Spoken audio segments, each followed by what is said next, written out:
Paano natin maiaangat ang yelo gamit lang ang tali?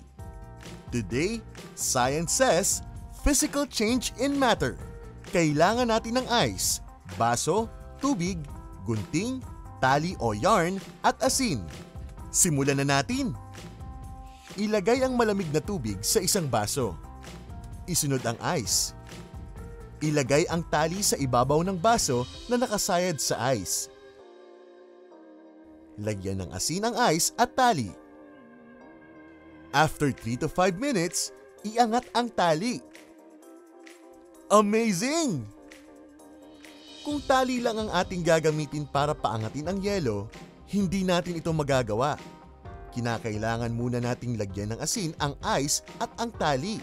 Kapag nilagyan ng asin ang yelo, bumibilis ang pagkatunaw nito dahil sa mataas na temperature na dala ng asin.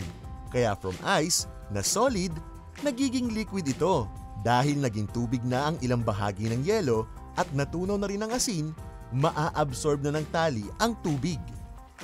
At dahil natunaw na ang asin na nagpataas ng temperature, magre-refreeze na ulit ang tubig kaya magdidikit o matatrap na ang tali sa yelo.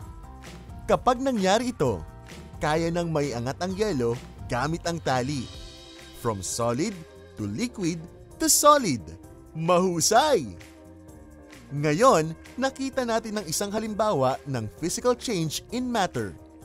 Dahil din pala sa physical change, posible nating maiangat ang ice cube gamit ang tali sa pamamagitan lang ng asin. As in, kaya yan ng asin! Tune in next time for more fun experiments. Because together, we learn about the sciences dito sa Science Says.